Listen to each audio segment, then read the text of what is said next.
Bonjour, je voudrais vous présenter aujourd'hui cet ouvrage au titre conspirationniste avant l'heure, puisque le conspirationnisme, le terme et le concept ont été inventés au XXe siècle, deuxième partie du XXe siècle, on va dire, ou au milieu du XXe siècle.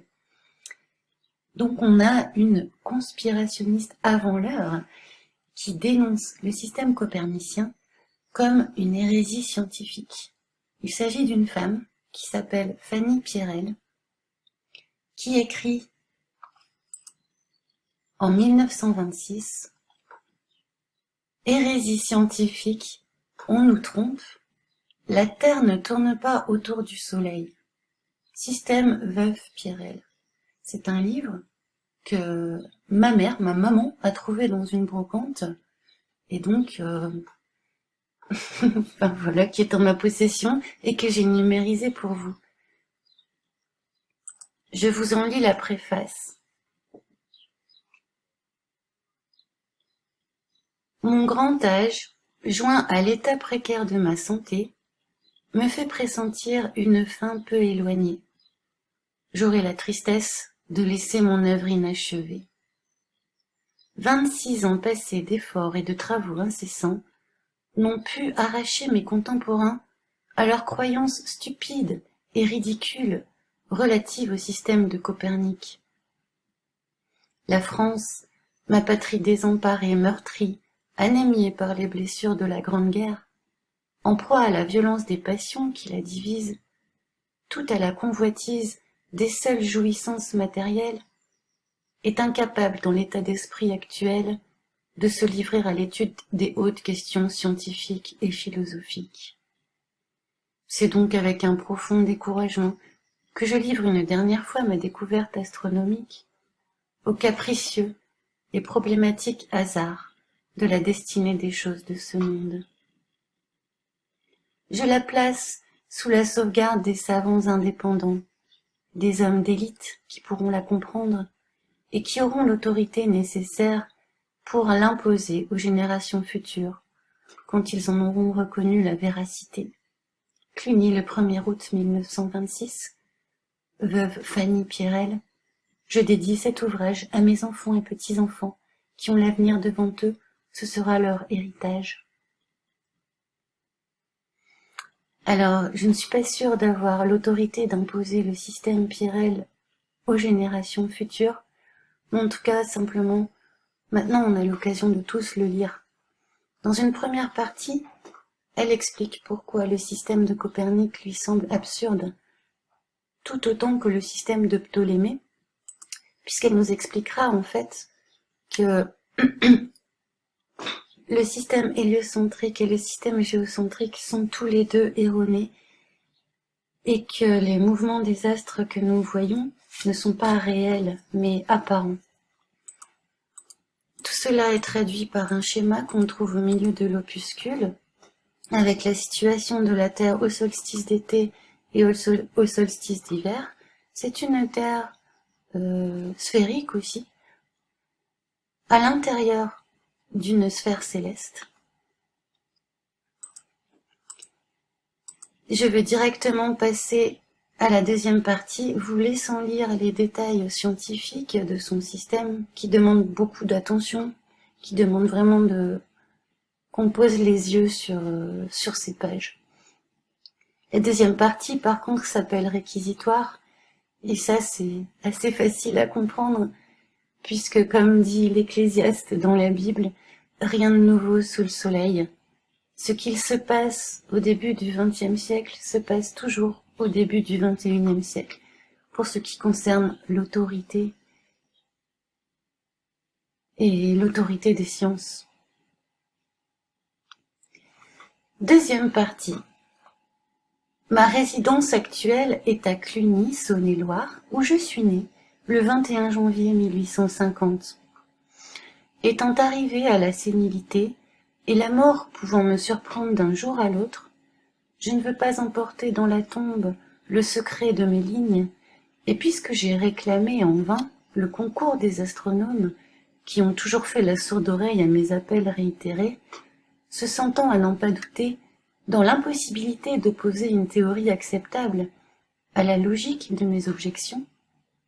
Je m'adresse aujourd'hui aux savants indépendants, chercheurs de vérité, aux présidents de sociétés savantes, aux doyens de facultés, hommes de savoir et d'expérience, aux chefs d'État qui doivent être soucieux de la valeur intellectuelle de leur peuple, aux anti-coperniciens qui, comme moi, sont choqués de l'incorrection du système actuel. Je pourrais, à leur requête, avec un petit appareil de fortune que j'ai imaginé, faire passer sous leurs yeux la formation des lignes que je voudrais soumettre à leur savante appréciation. Ils auraient peut-être plus d'autorité que moi. En me servant d'une phrase de M. Léon Daudet qui rend bien la pensée, plus d'autorité que moi pour faire connaître les erreurs consignées dans des traités d'aspect sérieux, couronnés par les académies, mais déjà universellement considérés comme des calembredaines. Ce n'est pas sans raison qu'on les a retranchés des programmes de l'enseignement supérieur.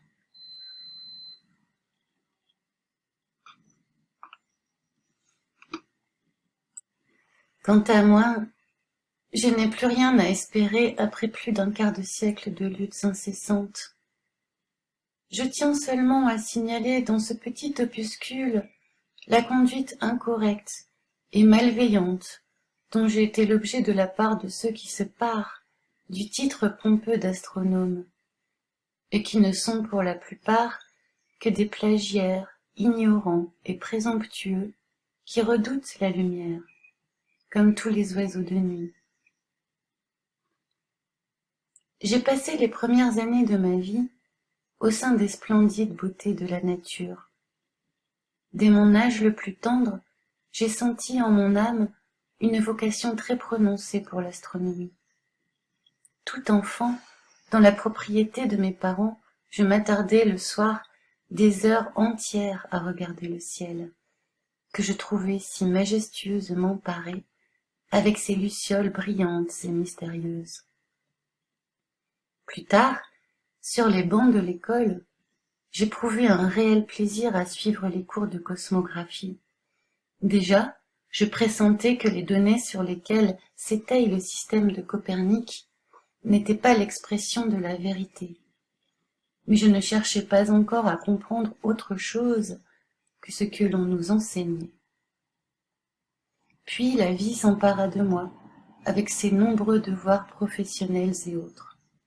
Mes années de jeunesse furent entièrement consacrées aux rigoureux devoirs d'épouse et de mère. Ce n'est qu'en 1901, après mon veuvage et l'établissement de mes 6 enfants, que je pus consacrer mes rares heures de repos à ma passion astronomique. Je ne fus pas longue à trouver l'erreur, mais la faire reconnaître était là la vraie difficulté. J'avoue qu'au début de mes travaux, tout en concevant très nettement l'idée que j'aimais aujourd'hui, je sentais que je l'expliquais mal, d'une façon trop vague, trop floue, sans ligne géométrique, ce qui pouvait laisser subsister une certaine méfiance dans les esprits préconçus. C'est alors que je réclamais le concours des astronomes, les suppliant pour l'amour de la vérité de m'aider de leur savoir, de leur lumière, de leur expérience. Sans songer dans ma candeur naïve, avec la foi que j'avais dans la science et dans ceux qui s'en disent les dépositaires, que je me livrais non seulement à mes pires ennemis, mais à ceux de la science et du progrès, qui auraient révélé leur incompétence, pour ne pas dire leur incapacité notoire en matière d'astronomie. Que ces hommes vénaux et sans conscience n'ont pas d'autre souci de conserver leur mirifique sinécure. Ils se seraient bien donné garde de rénover un système qui leur procure, sans la moindre peine, de si précieux avantages.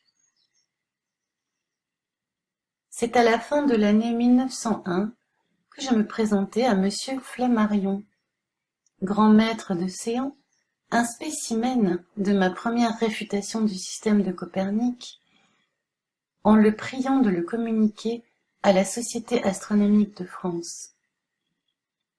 Mon système, quoique présenté à cette époque d'une façon très élémentaire, avait paru l'intéresser. Il avait trouvé l'idée ingénieuse et m'avait promis de l'étudier en me donnant l'assurance de me faire connaître son appréciation, ce qu'il n'a jamais fait malgré mes pressantes sollicitations.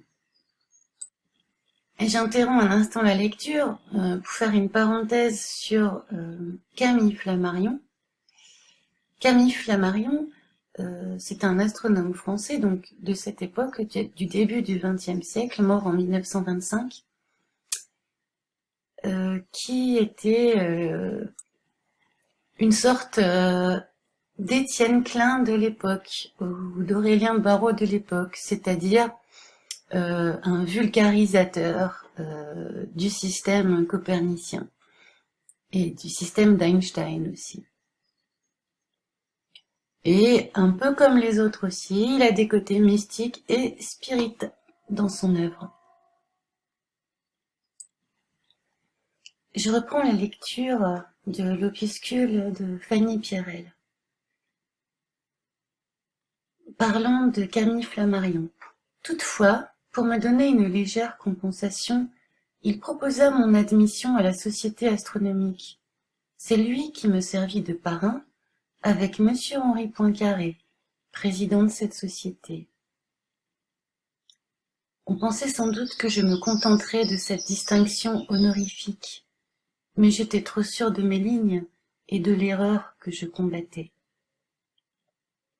N'ayant travaillé que pour la science et la vérité, j'ai demandé par écrit à faire mes démonstrations en séance astronomique. Les hommes et le lieu étant bien choisis en l'occurrence, il ne m'a été fait aucune réponse. Quand j'ai prié M. Flammarion de faire insérer au bulletin astronomique un extrait de ma réfutation, il m'a fait savoir par son secrétaire particulier, M. Touché, que le comité de rédaction s'y opposait, en me donnant pour raison que l'on ne pouvait plus toucher au système de Copernic scellé et reconnu exact depuis plus de 300 ans. Comme si le temps était pour quelque chose dans la balance, quand il s'agit de rectifier une erreur aussi flagrante que celle qui frappe l'esprit quand on veut se donner la peine d'approfondir l'extravagance de ce système. N'avait-on pas attendu 14 siècles avant de renverser celui de Ptolémée, qui selon moi était bien plus acceptable? Entre-temps, le président de la Société astronomique, M. Henri Poincaré, à qui j'avais livré par écrit le secret de mes lignes, qu'il avait fort bien comprises, en lui demandant la faveur de les discuter verbalement avec lui, refusait obstinément de me recevoir. Je vous renvoie à une autre vidéo que j'ai faite déjà sur Henri Poincaré et le problème de la rotation de la Terre. Je mets ça en description de la vidéo. Retour à la lecture de Fanny Pierrel. Alors, j'ai commencé à comprendre que les pontifes d'Uranie ne voulaient pas se déjuger. Et, en perdant leur prestige, se voir chassés du temple sacré où ils trônent en maîtres, en toute quiétude et sans contrôle. J'ai acquis la conviction que la Société astronomique de France, décrétée cependant d'utilité publique, reste indifférente à toute question vraiment sérieuse qui n'émane pas de ses membres militants, et que tout le profit des cotisations est attribué à ses organisateurs, à ces hommes d'équipe, qui se gardent bien de travailler à la recherche de la vérité qui s'impose. Aussi, je m'en suis retirée, après en avoir fait partie de 1901 à 1904. En 1904, Fanny Pierrel quitte donc la Société astronomique de France, à laquelle elle a été invitée par Flammarion et Poincaré.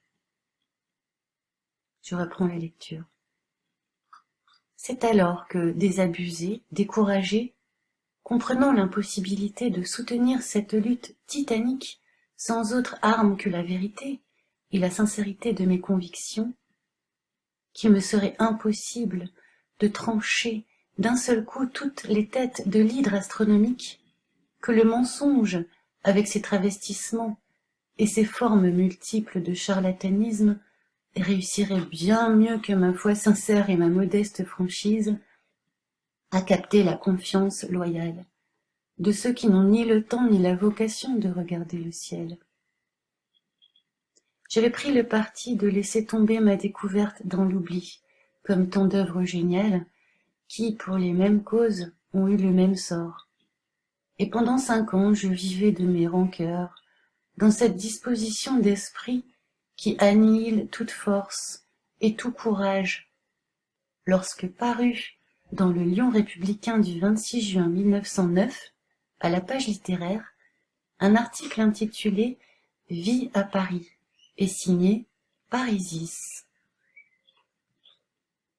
Cet article que j'ai conservé avait été écrit pour mentionner une fête donnée par les astronomes à la Tour Eiffel, à l'occasion du solstice d'été, et se terminait par cette attestation renversante après les procédés ci-devant signalés à mon égard. L'article dit « Aujourd'hui, on a des doutes sur le système de Copernic ou de Galilée. Un savant moderne, l'académicien Poincaré, premier élu ou non, a déclaré que l'on n'avait pas de preuves mathématiques du mouvement de la Terre.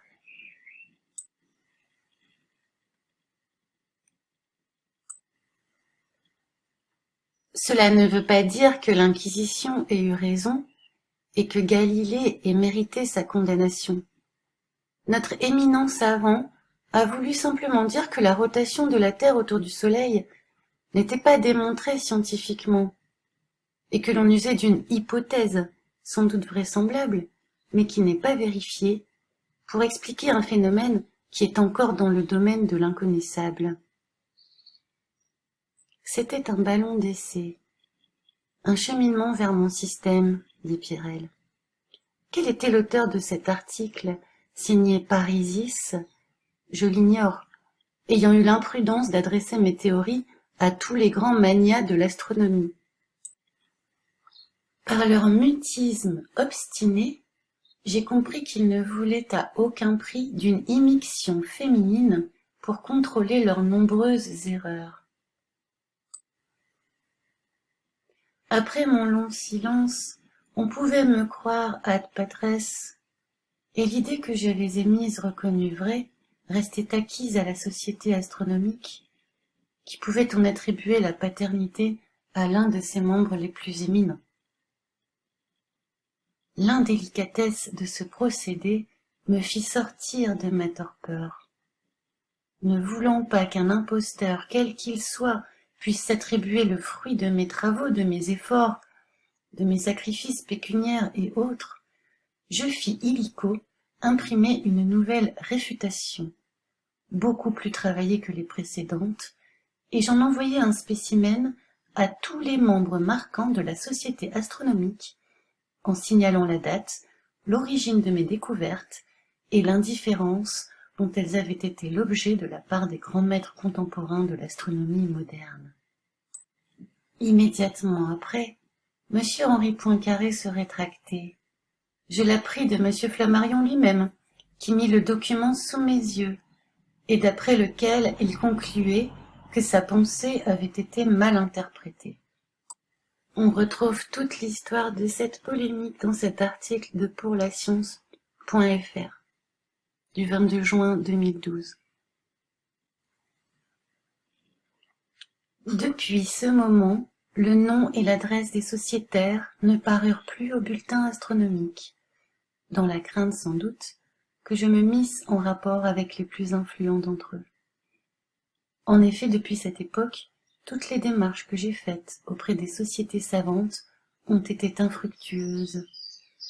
Depuis le numéro 28 de la rue Serpente jusqu'au numéro 7 de la rue Ségur, où s'impriment exclusivement tous les documents qui ont trait à l'astronomie, il m'a été impossible de me procurer le moindre renseignement.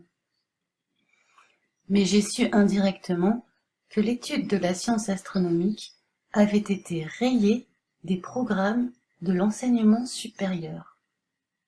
Preuve évidente qu'on la sait fausse, les CQFD étant trop difficiles à expliquer avec les lignes abracadabrantes de Copernic. La crainte commençait à donner de l'inquiétude. Il fallait absolument faire le silence autour de mon nom et isoler l'astronomie des autres sciences, de façon à en faire, pour me servir d'une métaphore qui rend bien la pensée, une île escarpée et sans bord, donc inexplorable, où ces grands manias pourraient régner en maître absolu et faire sur une grande échelle l'élevage des couleuvres que sans vergogne ils expédieraient à leur gré sur l'autre rive, certains qu'elles y seraient toujours bien accueillies. Et de la sorte, tenir à jamais la vérité prisonnière, cadenassée au fond de son puits. Mais je ne me laissais pas décourager, et comme les soldats héroïques, je restai sur la brèche, sans crainte des balles ennemies, n'ayant pas même l'aide morale des miens, qui, témoins depuis 26 ans de l'inanité de mes efforts, et du peu d'engouement que l'on a aujourd'hui pour la science astronomique que l'on sait fausse, me voient avec peine, dans ma situation déjà si précaire, dépenser mon temps, ma santé et mon argent en pure perte. Je me sentais seule, bien seule, et sans moyen d'action, puisque sans fortune. Mais n'importe, quelle que soit ma détresse et les épreuves qui me sont encore réservées, aucun sacrifice ne me coûtera pour assurer le triomphe de la vérité. J'ai de nouveau travaillé sans relâche afin de rendre mon idée plus nette, plus explicite, en un mot plus scientifique, en la matérialisant avec des lignes géométriques dont j'ai acquis la possession parfaite et que je puis vulgariser sans crainte, sachant bien que l'on sera obligé d'en reconnaître la logique dans un temps plus ou moins long, à la confusion des astronomes qui s'en sont si indignement désintéressés. À part Monsieur Flammarion, qui a toujours été avec moi d'une correction parfaite, mais qui n'a pas eu le courage de se déjuger, aucun des grands maîtres de l'astronomie moderne auxquels je me suis adressé n'a voulu m'accorder l'audience que je sollicitais. Presque toutes mes lettres, dont beaucoup recommandées et accompagnées de timbres, pour ne pas obliger ces messieurs à des frais de correspondance, sont demeurées sans réponse. En leur demandant une audience, je prenais tous les frais à ma charge, déplacements, voyages, impressions, etc. Il y avait donc réellement parti pris, mauvaise volonté. Un de nos plus grands imprimeurs parisiens m'avoua franchement que, combattant la science officielle, je ne trouverais pas d'éditeur. Et, en effet, je n'en ai pas trouvé. Toutes mes brochures, sous différentes rubriques, ont été éditées à mes frais et presque toutes cordialement offertes. Et oui, on ne peut pas vendre la vérité, chère Madame Piret. Je reprends la lecture. Plusieurs sociétés savantes ont fait des propositions pour faire partie de leur corporation, entre autres, la Société philotechnique. Quelques-uns de ses membres les plus distingués n'ont pas craint de se déranger pour venir écouter mes démonstrations chez leur sympathique président, M. Paté. Tout en reconnaissant la logique de mes lignes, ils m'ont avoué leur incompétence en la matière, en me faisant observer que seule la Société astronomique de France avait caractère pour juger mon travail, et vous voyez comment, par un silence aussi éloquent que significatif, qui ne peut trouver son excuse que dans la crainte où sont nos astronomes d'être obligés de remanier et corriger toute la cosmographie du système de Copernic, ce qui, en s'aidant de mes théories, ne serait pas un travail bien difficile. En désespoir de cause, et ne voulant rien négliger avant d'asseoir réellement mes convictions au sujet de l'hostilité dont je me sentais l'objet. J'envoyai ma dernière brochure, sous pli cacheté, et recommandée à Monsieur le secrétaire perpétuel de l'Institut de France, section astronomique. Ce pli a été accepté et classé sous le numéro 9346 par délibération de l'Académie des sciences du 24 mars 1924. D'après un paragraphe spécial des statuts, il est dit, parenthèse de ma part, il doit être possible de retrouver ce pli dans les archives avec le numéro qu'on a sous les yeux, pour ceux qui veulent y aller. Donc, le pli qu'elle a déposé, elle l'a déposé comme on s'envoie à soi-même une lettre pour avoir le cachet, pour avoir des preuves, en fait. Puisque dans les statuts de l'Académie des sciences, il est dit que quand on dépose un pli cacheté, l'auteur d'un pli cacheté peut en demander l'ouverture. Cette demande doit être écrite et signée par lui. Le pli est ouvert en séance par le bureau qui, après avoir pris connaissance de son contenu et l'avoir soumis s'il y a lieu à l'examen d'une commission compétente, propose à l'Académie l'insertion dans ses publications de tout ou partie du document ou simplement son placement dans les archives, mention en effet au procès-verbal de la séance et au registre spécial. Donc ça veut dire qu'elle a pris toutes les dispositions pour qu'on reconnaisse officiellement son travail, ne serait-ce que pour qu'il soit critiqué. Je raccourcis un peu, mais tout est expliqué dans le détail. Il n'y a pas eu de réponse qui lui a été faite. Je n'en peux plus douter, la mauvaise volonté est patente, il y a un mot d'ordre, une entente générale pour éviter toute discussion d'où pourrait jaillir la lumière que l'on redoute. Devant ma ténacité si légitime, on ne m'oppose que la force d'inertie, qui est bien la plus terrible. Il ne faut me donner d'armes ni pour ni contre. Aussi, c'est dans un profond sentiment d'indignation que je signale tous ces faux savants à la vindicte publique, car leur responsabilité est grande devant la science, devant l'humanité. Et pour les condamner, ma diatribe ne sera jamais ni trop violente, ni trop sévère. La science astronomique, par ma voix, jette son cri de détresse aux quatre coins cardinaux pour être entendu de toute la terre, et ce cri se résume tout entier dans ces mots accusateurs.